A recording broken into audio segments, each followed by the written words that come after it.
Hey guys, just wanted to weigh in on everything that happened in WoW Hardcore over this past week. If you haven't heard, PirateSoftware, who's a really big Twitch streamer, roached out on a dungeon, which is not that big a deal. Everything that happened afterwards really showed like his ego. He wouldn't really admit fault to anything. Even when he was starting to like pepper in, like, well, we all played bad and I could have done better here. He then turned it right back around by going, but this person did this, but this person did this, you did this, you did this. There was never any like, I was part of this team. There was zero empathy for two people that lost their characters in Dire Maul. So if I'm going to stop commenting on that part, if you haven't seen it by now, there's tons of YouTube videos out there of people already covering this, so you can go watch one of those. I just want to talk about ego. So since all of this has happened, he would not admit fault, and he really showed like how narcissistic he is with all of this, because nothing was his fault according to him at first. He then peppered in a few things where he tried to appease people, but it really wasn't how he was reacting, or how he felt rather. So he has now been stating he's been getting hate raids. There's been no evidence of that has been brought forward. So as far as we know, that's not true. Now there's been people going into his chat saying like, manage him. Nice to see you're up and running. One person was like, I got banned because I said I live in Canada and I saw PirateSoftware running past my house. Banned him. So he claims he's banned like 10,000 accounts because he just wants that echo chamber where he just wants people agreeing with him. He has shown receipts for people actually giving him death threats. Ridiculous. It's a fucking video game, and you should not be doing that. Death threats are inexcusable. There is only one appropriate response if you don't like someone online, and that is you just unfollow them. That's it. That's all you do. I actually really enjoyed PirateSoftware until this past week, so I've unfollowed his Twitch, his Twitter, his Discord. You just don't support him anymore. That's all you got to do. In the real world, that is a little more difficult, and that's where I kind of wanted to transition to talking about the real world. So I have worked with people like this, and it sucks. It's really hard to do, and it drives me crazy. I'll give you a quick example. So I work, I'm an accountant, and I had our boss one time emailed me and another person, and they were like, Solar, you make this journal entry, this person, you make this journal entry, everything will be fine. So I went ahead and made my journal entry. 3 months later, somebody was asking, hey, where did you book this? So I was like, here's where I booked it. And they're like, well, we're only seeing half. Where's the other half? So I copied the other person who was supposed to make a journal entry about this. And I was like, hey, I made my entry. What happened on your side of things? Just not even like accusing them or anything. We were just trying to figure out where it was. So they emailed back and they were like, let me look into this. 5 seconds later, email 2. Made my entry backwards. Another few seconds go by.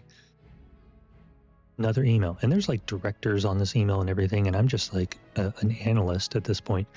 And this person was a manager. And they go, nope, my entry is right. Solar's entry is wrong. Not how is it wrong, just it's wrong. So I'm like looking at everything I did and I'm like, everything's right. It's just I don't see where I'm wrong. So then I email back and I go, I mean, here's where I was supposed to book stuff. Here's where I did book stuff. Everything ties out. I don't see how I'm wrong. That right there was not the right response because I'm now on the defense. And being on the defense, it's not such a bad thing. But you're dealing with someone like this, you don't want to give them ground. So they email back. I don't even remember exactly what this next email said. It was something like, well, my entry is correct. Your entry has to be wrong. So I have already seen the ledger and I knew she just didn't make an entry. So then I like took a second to go, how am I going to show that one, I'm not at fault here, and two, this person is at fault and they're just trying to deflect blame, which, by the way, didn't even have to happen at all because people make mistakes and all you do is go, I forgot to make my entry, fixing it now. End of story, which is exactly like the PirateSoftware thing in Dire Mall. All he had to do was go, hey, that looked really bad. I needed to get out of there. Really sorry. Wish I could have done better. And then been like, oh, I could have done this. I could have done whatever. Right?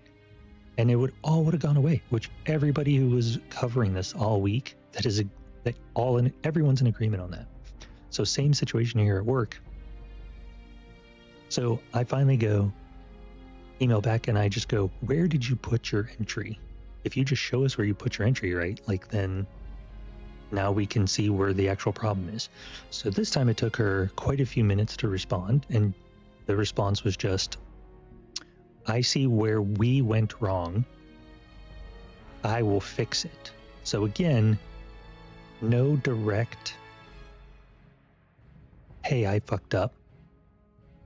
Now there's an issue and now it's we. Before it was I messed up and that person was correct. Now it's, oh, where we went wrong. Whatever, it got fixed. And I talked to some of the senior managers and directors who were on there and I was like, hey, I just want you to know, like, here's what happened. And it's kind of ridiculous.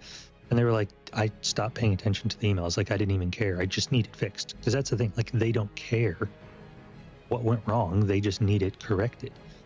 And I could have just been like, okay, I'll just go ahead and make the entry and that's it, done with. Except this person does this stuff all the time. So how do you deal with people that you're going to work with? And you cannot just click the unsubscribe block button. So in this type of situation, what you need to do is you can try talking to them if you feel comfortable enough, because sometimes people just have an off day, but you will know when there's like a pattern. Like you don't go right off the bat. If this was like an isolated incident with me, I wouldn't have gone right off the bat and been like doing everything I did. It has to be a pattern. You have to see the pattern. So you can try talking to them if it's like on the first 1 or 2 times something like that will happen. Then you can try talking to your manager. You can try talking to HR. Usually what you're going to get is, well, they may have just thought they made the entry and they didn't go check. They may have. People will start maybe not making excuses, but just trying to go like, well, hey, I see your point, but this could be their point, and things get a little inflated. So how do you get around that? What you need to do is just document everything. So if somebody, especially if they like to change their story by word of mouth, like if you're in a face-to-face conversation, start communicating just by email. Or like we use Microsoft Teams at my job, I would screenshot all of that.